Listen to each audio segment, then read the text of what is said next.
A lot of these guys and gals don't have really somebody they can confide in. We always get into, how's your soul doing? How are you doing spiritually?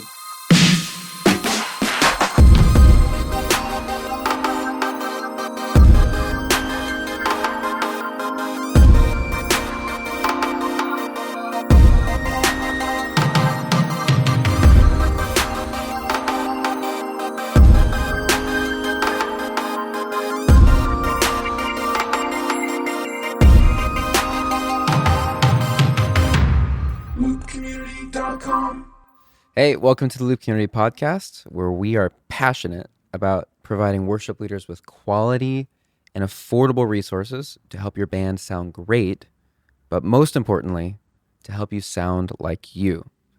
My name is Matt McCoy. I'm the founder of Loop Community, and I'm here with my co-host, Derek. How's it going, Derek? It's going great. Derek, we have a great interview today. We do. Rory Noland. The Rory Noland. So when I first started leading worship, I was like 14 years old or something. Mm-hmm. And I remember my mom, I think, got me his book, The Heart of the Artist. And I read through the whole book.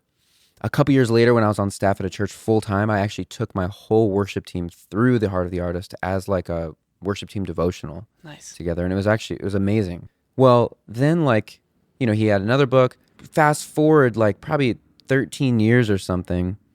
I'm graduating college in Cincinnati. And I'm thinking, okay, what am I going to do now? Am I going to move somewhere? Like, where do I go after college? Mm-hmm. Do I stay at the church I'm at? Do I go somewhere else? And like literally the next day in my inbox, I see an email from Rory Noland. And I'm like, what in the world? This guy's like famous. Like, this guy's emailing me. Like, how cool is this? And his email is like, hey, are you, I'm at a church in Chicago, Harvest Bible Chapel. And he's like, are you looking for a worship job? And I'm like, well, hey, I'm definitely interested in talking. And he says, hey, are you available to, talk next weekend? Mm-hmm. And I'm like, Rory, sorry, I'm actually leading worship at a youth conference in like the middle of nowhere, Ohio, in some very small town. And he writes me back and he's like, interesting. I'm actually teaching at a worship conference in Ohio next weekend. What town are you in? Wow.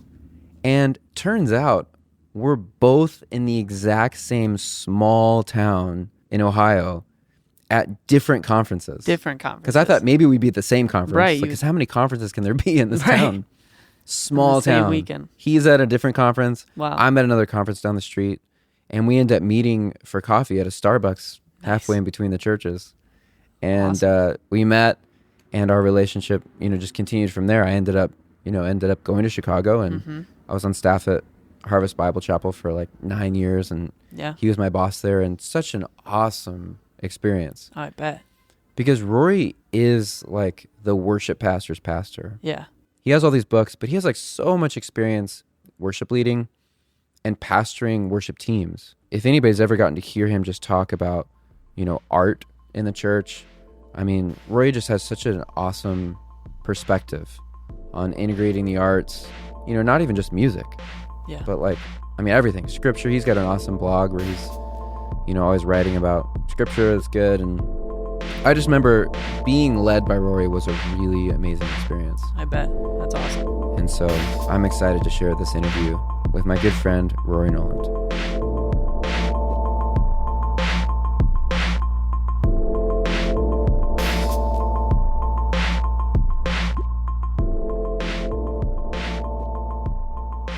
Rory, thanks for joining the Loop Community Podcast. It's so good to have you here.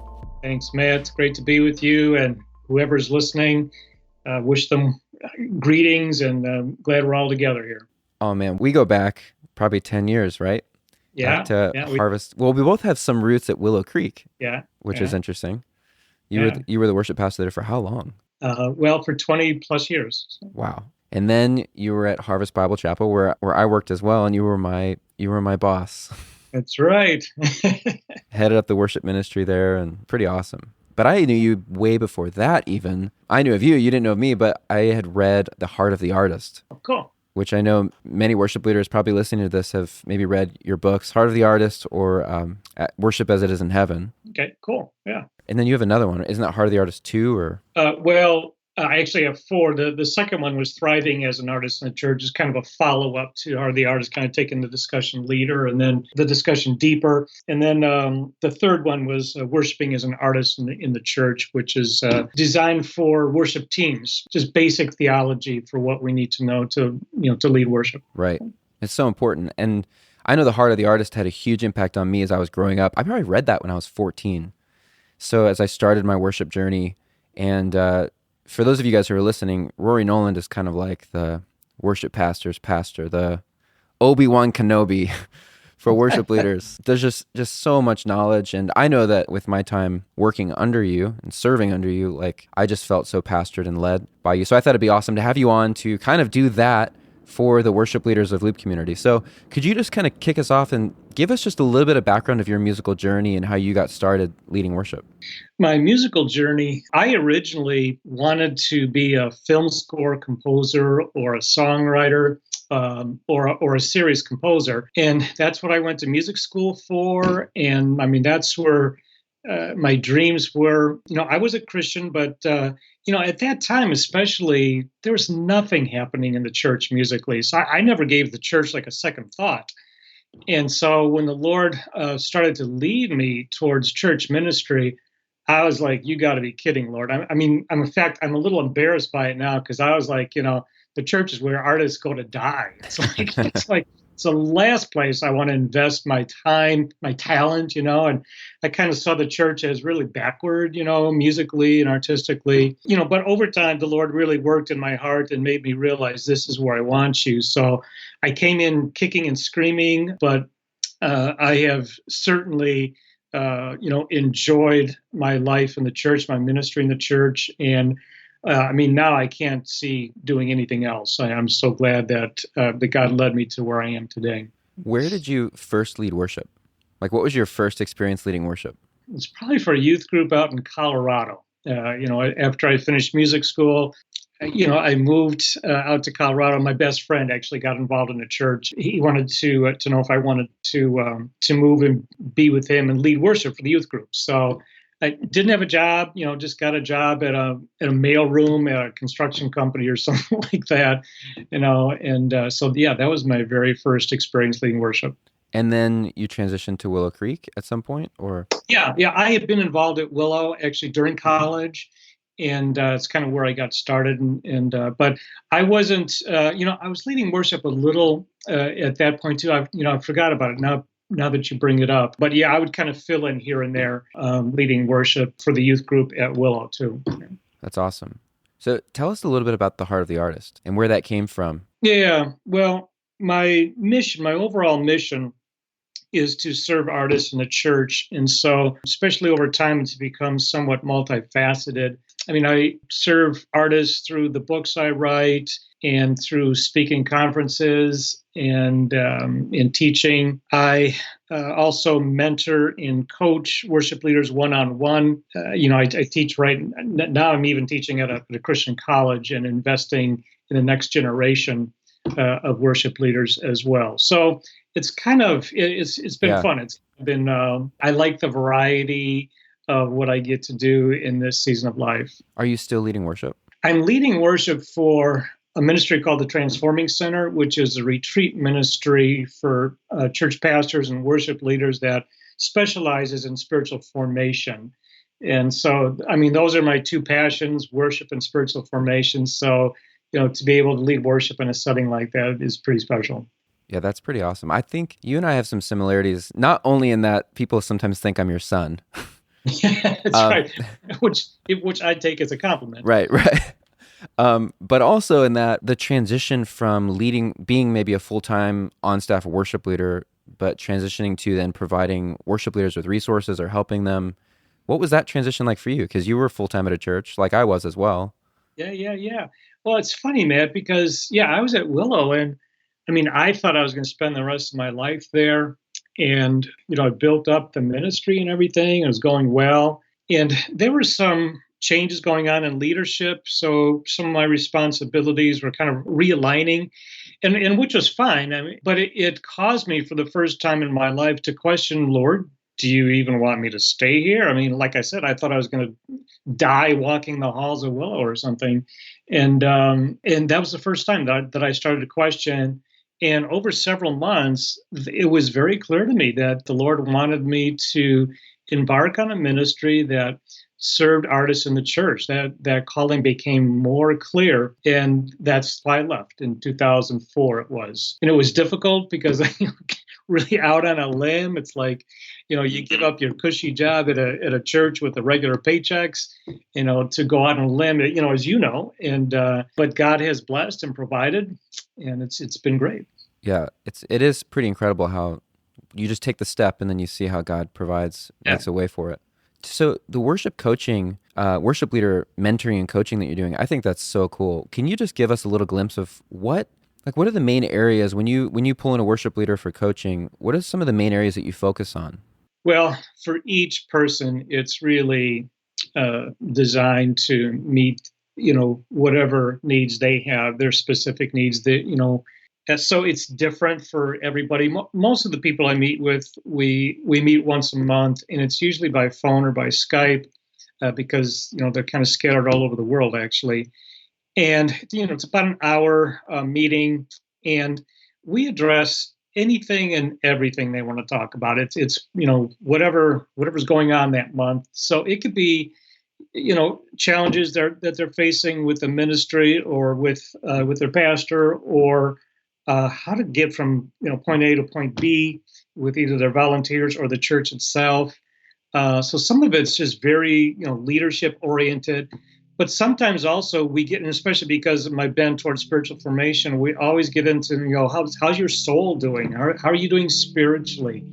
And a lot of these guys and gals don't have really somebody they can confide in outside the church. They can be completely 100% vulnerable and honest and truthful about what's going on. So, and I pray for all of them throughout the month. So I try to come alongside them in prayer as well. But I wish I had somebody older when I was their age, and that's why I started doing this, because I felt so alone and I didn't have anybody that I could really turn to that halfway understood, my situation or what it was like to be in a church, doing worship. And so, part of my goal is to give the next generation of worship leaders something that I wish I had had when I was their age. Yeah, it is really important. I remember that was one of the things that drew me to working with you at Harvest. And I experienced that for 5 years. I felt like we had a weekly meeting where you would ask me about obviously things I'm working on and things that are going on in the ministry, but it was also deeper than that. It was, how are you doing in life? Do you have a girlfriend? Like how are you doing in your spiritual life? And I remember feeling very cared for, but I also remember feeling very safe in that if I was having issues with anything or I needed to talk to you about something, I could. And I do think there are a lot of worship leaders that don't have that. Maybe you don't feel safe to share. So I remember I got like 5 years of free mentorship, I feel like, with you. There you go. You guys paid me to be mentored by you. It was pretty awesome. Yeah, and I love the next generation of worship leaders. I feel like the church is in great hands in the future, and really, grown to love young worship leaders. And so anything I can do, I never tell people what to do. It's like, hey, these are some possibilities. Have you ever thought about this?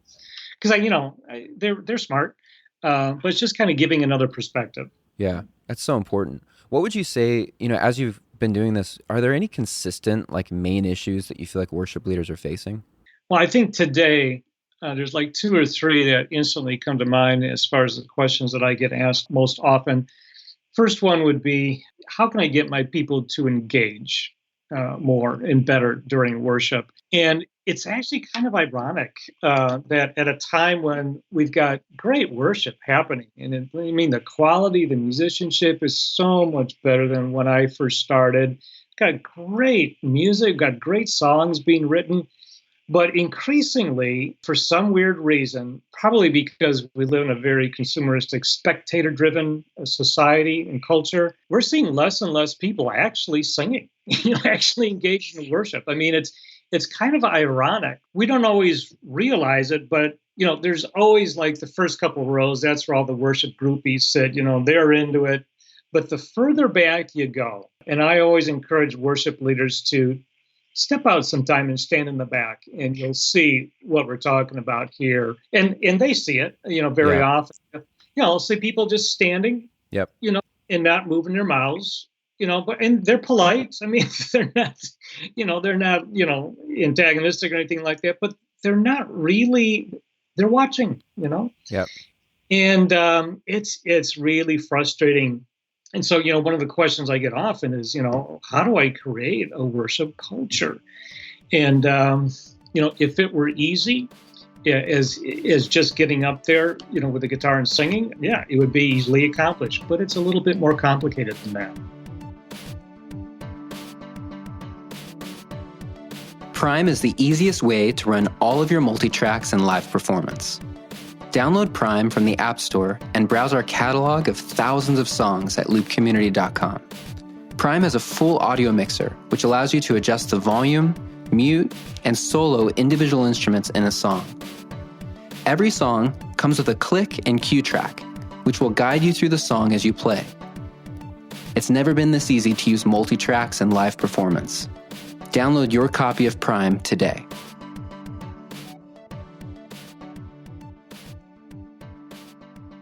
It's interesting how much you can learn by just being in the congregation. This past year, I've spent more time in the congregation than I have on stage for the first time in my life. And even just yesterday, I was thinking, wow, it really is important how you key the songs. Yeah. Because, and I used to be this worship leader who would key things like super high, like the recording. And I realized yesterday, the worship leader was playing this song in such a high key, and I'm thinking, okay, first of all, it's 9 a.m. I didn't have a 3-hour warm-up like this guy did. Yeah. And I'm not really wanting to sing this high. I can't even. Oh, gosh, man, that is very astute. It was a big realization for me. Yeah. A lot of times as a consultant to an area of worship, I get pulled in where a church will ask me to evaluate a service, just observe and give them some feedback. I try to sit where I can kind of like in the middle so I can see a little bit what's going on, but actually kind of turn and see how many people are really singing. And it is actually scary. Right. When you look out and you're like, wow, there's hardly anybody singing right now. It's like, and I don't know. I mean, I'm looking at the worship leader on the platform, and they got their eyes closed and they're really into it. I mean, no fault to the quality of what's going on up there, but I don't know if they're aware of how we're not with them. Right. Yeah, I remember you guys always really encouraging us to, hey, open your eyes and just watch the people you're leading, because you are leading people and you need to kind of make sure they're still with you. Yeah. But pull them in. Right. Oh man, Rory, this conversation just reminds me just how much I loved working with you. We used to call you the Velvet Hammer because you had a way of like just saying things straight, but in a very like soft and like loving way, which is that people need that. Like worship leaders, I think, need leaders like that in their life. What would you say a healthy worship leader looks like? And I don't mean like healthy physically, I guess you could include that if you want. But like if a worship leader is thriving, is flourishing, or healthy, what are some signs that show you that? Mm-hmm. Yeah, well, that's great. It's a great question, Matt, because it's also one of the other questions I was thinking of when you were asking me about the current issues. And because I often get asked, how can I have a healthy life amidst the fast pace, amidst the weekly demand of leading worship and mobilizing and rehearsing volunteers and everything that's on my plate, I hear it a lot of times in worship leaders' voices, and I've been there. It's like, wow, it's really, church work, it can be very draining and very wearying if you're not careful. And if you're not putting things in place, to help you be healthy. And so I think as far as what it looks like, first of all, it's putting in a reasonable number of hours, and you have to determine, that's usually determined by the church, but that you also become an efficient worker. And for those of us who are artists, that can be a challenge, because we're not used to working efficiently. But in the real world, it's one of the things that, you need to work on and accomplish as best you can in order to really survive and last long. And then I think, tending to your relational world, make sure you have a healthy marriage, do what it takes to invest in your marriage, in your family. Don't be the guy who, or the gal who, so devoted to church that you neglect your marriage or your family. And then it also means having a healthy soul, making sure that you are in the Word and praying, that you have an authentic relationship with the Lord, so that when you stand in front of people, you're just leading them out of the great intimacy and depth of your own worship with God, just on a personal level. Right. Those are all very good things. Would you say that there's any kind of like a car has a dashboard with a warning light that says check engine, or something's wrong? Would you say there's any warning lights or warning signs for worship leaders that their heart isn't in the right place? Yeah. And a lot of it comes out by how you respond. Oh boy, I think I know what you're going to say here. In the moment I think sound check, for example, I think can be in rehearsals can be one of the most challenging character forming aspects of the ministry. And the way that you react to things that come up in rehearsal, the way that you react to how your pastor approaches you, with last minute, stuff or even criticism, the way you react to being disappointed by your volunteers and, some of the challenges of working with people. It's really hard to live the Christian life, period. But if you are, on the ragged edge, just, in your life, it can be even harder. And working in ministry can often reveal anger, resentment, bitterness, even, perfectionism. I mean, it really brings out. And I personally was not prepared for how challenging the ministry was going to be, just to my own personal character. And I was I was having all these conflicts early in ministry, and I thought, oh, what's wrong with these people? Yeah. I can't get it together. And in all honesty, I was the problem. I was overly perfectionistic. I was insecure. I was defensive, and I had some anger issues. And so, wow, it was just a recipe for disaster. And my lack of character was threatening to undermine the very ministry that I was trying to build. Wow. And that's when I started to get really serious about, my inner life, my inner person, my inner being really needs as much attention, if not more so, than how I do my job. Wow. That's so good. I feel like I can relate to all of that. I think our pastor, James, says, you spill what you're full of. Yeah. If you're a bucket that's full of water, when someone bumps into you, you spill whatever you're actually full of, what your heart looks like. Yeah. And I can totally see how that happens in sound checks or when you practice the song that you really want to do and then the pastor comes up at the last minute and cuts it. Exactly. How you respond in that moment kind of says where your heart is about it. Wow. It's such a good reminder. You've been on staff at churches for a long time. How have you seen the worship culture change over the years? Where we're at now in 2018 with the worship culture, is there anything that excites you about where we are now, or anything that concerns you about where we are now? What does it look like to you? Well, I think what excites me about the next generation, getting back to this issue of participation, worship leaders today, at least they say that they're really into participatory worship. That is the high value. That's part of what authentic worship is to us now. And so, which is why I think it is so frustrating that it's not happening on the level that they envisioned.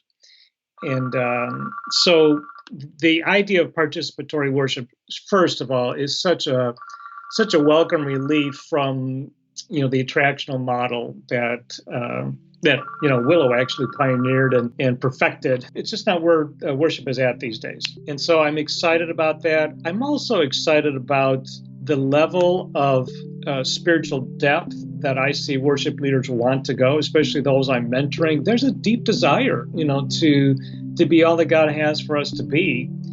And I just remember, when I was starting out, I kind of alluded to, I was so focused on the music, and that was what the church was paying me to do.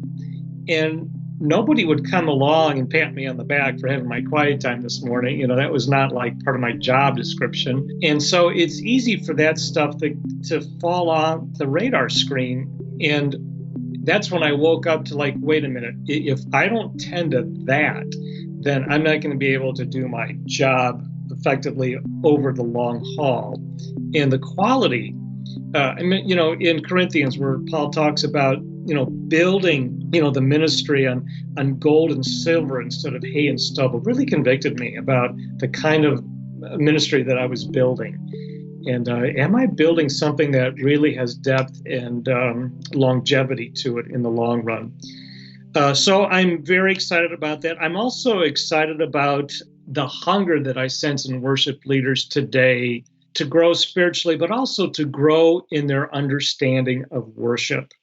And again, this is why I'm enjoying teaching now on the college level and writing books, that are a little bit more academic, because I feel like the next generation is ready for it. And there's a hunger, to learn more and to also get back to a biblical concept of worship. I think I'm seeing that more and more actually within the last 3 or 4 years. And we all kind of take for granted that the worship with which we grew up is the way it should be done. And in fact, as much as I love all of my church experience and the churches that I worked with, one of the alarming things that I do notice is that every situation that I walked into, worship was set. And, I really couldn't shape it. The way they do worship was the way they do worship. And even now, a lot of times when I'm brought in as a worship consultant and a church wants to go from point A to point B, and so they hire me to help them do that, At the beginning of the conversation, I always lay out, well, I could do this for you, I could do this for you. And, I could also, bring a biblical understanding to worship as it's revealed in Scripture. Nobody ever takes me up on that. I mean, it's kind of sad, Matt. It's kind of a sad commentary. Nobody wants to hear, what does the Bible say about worship? Right. Wow. They all know. They all say, no, we want you to help us get from point A to point B. And point B is usually some vision of worship that they've seen at a conference, at some other big mega church. And so it's kind of sad these days that leaders are not asking. See, I feel like worship leaders are asking it more than their pastors. And I think our pastors need to be asking this more, is what does the Bible say about worship? Right. And what should it look like? That's an important question to ask. I know, but I'm surprised we don't ask it more often. Yeah, right. I had a good conversation with Aaron Nyquist. Yeah. A couple weeks ago. We talked about his new liturgies. Yeah. And kind of the journey that he's taking people through worship and like song and scripture and prayer. And I agree with you. I do think people are really wanting something just very authentic, and also like, what does the Bible say? Like, yeah. Why are we doing this? Yeah. Like, what a concept. Right. Yeah. So what are you working on these days? Anything brewing? Are you working on any music or new book or? Well, yeah, there's a couple books I'm just kind of starting to put together. We're in conversation with Zondervan about a 20th anniversary of The Heart of the Artist, which probably, add some things to it, probably coming out next year or something. But I'm also beginning to work on a book that the working title, at least, is called Transforming Worship. And it kind of combines my two loves, worship and spiritual formation. The question I keep asking is, what would it look like to plan worship as if spiritual formation mattered? And that's kind of the driving question. And thirdly, it's kind of unlike me to have 3 books kind of, spinning at the same time. I'm usually just one at a time, but yeah, this is kind of how it's happened. I love the Psalms and have always encouraged worship leaders to immerse themselves in the Psalms. So I'm working on a commentary. It's probably going to take me, a decade or two to write, on the Psalms, and kind of approaching it in commentary form, but also approaching it from the perspective of a songwriter and a worship leader and a spiritual director. I'm a trained spiritual director, and so I think those three perspectives are a little bit unique. And I've now worked through a first draft of half of them, 75 of them. And like I said, it's probably going to take me, the rest of the decade to finish that. But I am so jazzed. I mean, as I'm going over Psalms, it's not uncommon just to cry over the depth and where Jesus keeps showing up in the Psalms. So that's incredible. Yeah, it's been fun. And you're doing the worship coaching, worship mentoring. Yeah. If someone listening to this podcast wanted to do that with you and get a hold of you, where would they go? My website is heartoftheartist.org. And so it's all kind of spelled out there at heartoftheartist.org.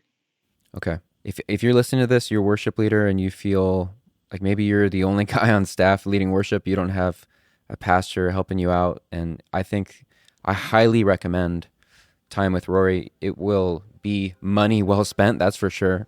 Thanks for kicking me in the butt, helping me grow up a little bit as a worship leader, but more importantly, as a man of God. Honestly, I think that's most important, and I know that you helped me do that, and I'm very grateful for that. Yeah, well, thanks, man. So thank you for joining us on this. Guys, check out heartoftheartist.org. And Rory, we'll talk soon. God bless. Thanks, man. Hey community, our indie spotlight for this month is Chris and Bethany Solientes. They are worship leaders at Renew Communities, which is a missional church in Ohio.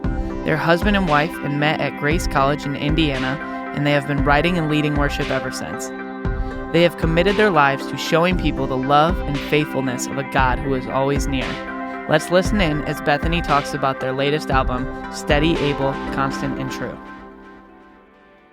Our new record, Steady, Able, Constant, and True, was released just a couple months ago, and we wrote these songs to serve as reminders to the faithfulness and goodness of God working in our lives and in the lives of the people in our church, to celebrate the truth that when we draw near to God, that He'll draw near to us.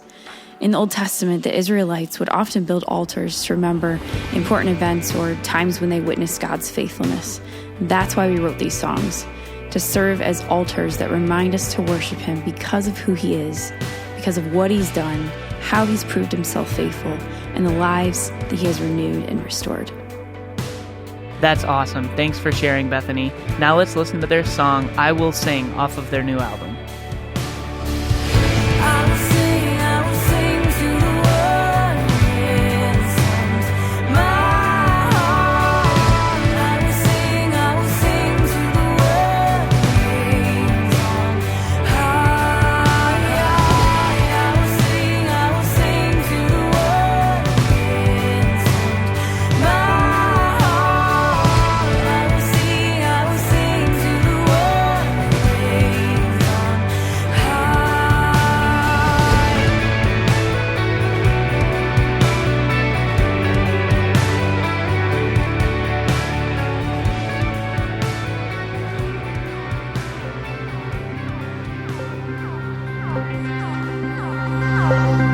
This is Community Talk.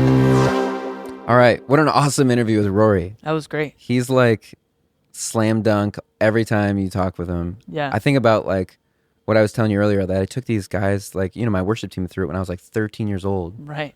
Thinking like, oh my gosh, that makes me sound very, very old. But I guess I've just had a really long worship career. Yeah, long career. Kind of like the LeBron James of worship leaders. Yeah. Who's that? LeBron, the basketball player. Okay, all right. LeBron James has had a 15-year career, but he's only 32. So kind of like you, long career, but... Except for I've just made a lot less money. Yep, a little bit less money. So what did you think about this interview with Rory? Rory was awesome. It was great to hear from him and just how he pastors worship leaders and how he teaches people. And he talked about giving worship leaders resources that he didn't have growing up. And that's in becoming a worship leader. And that's why he wrote books and why he does what he does. But what really stood out to me is I loved what he talked about taking criticism and what that says about your heart. I think everyone on earth struggles with this, but worship leaders a lot too, of when something goes wrong technically or I think it was mentioned in the interview, like when a song gets cut last minute from your set list that you worked really hard on, and how you react to that and how you take the challenge and the criticism, it's huge. Right. We can get so caught up in our own thoughts about like, well, I spent time on this song and I want to play this song. But is it that big of a deal? Is that what God wants? Is that where is your heart in line because you want to play that song for God, or is it just because you know you sound good on it? Right, exactly. It can be hard to get your ego out of the way. Yeah. I know that, like, when someone's like, hey, you sing this chorus, and then they maybe transfer it to another vocalist, people can get their feelings hurt, or even criticism. Like, I see guys in the Facebook group posting things that say things that, like, you know, people writing on the comment card. Yeah. Like, you know, we don't like the lyrics to that song, or more hymns, please. Or I remember one time someone wrote it on the comment card for me. They were like, the worship leader looks like he just woke up and came to church. Like, didn't even like, because I had a V-neck on. Got it. And they're like, the worship leader's hair looks like a mess. Yeah. And I was like, wow. And it's hard not to take that and be like, wow, like I can get angry about it and need to go tell everyone. Instead, just like, all right, well, maybe I'll do my hair a little bit better next time, or I'll just take that comment in stride and keep serving God how I can with my worship. I just wore like an extra deep V. There you go. There you go. Or do it that and really messed my hair up. Right.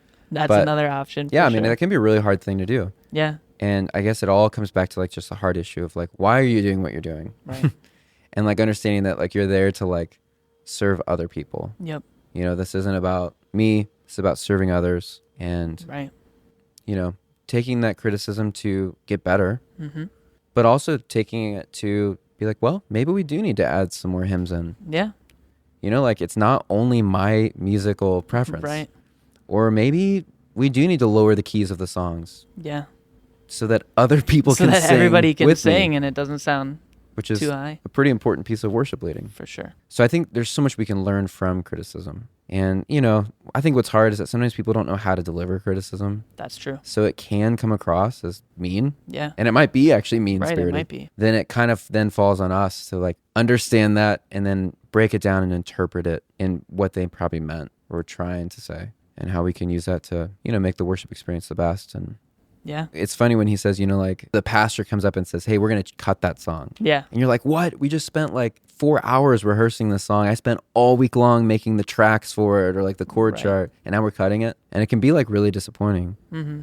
But then you just realize, you know what? We've got other weekends. Yep. We could put that song in.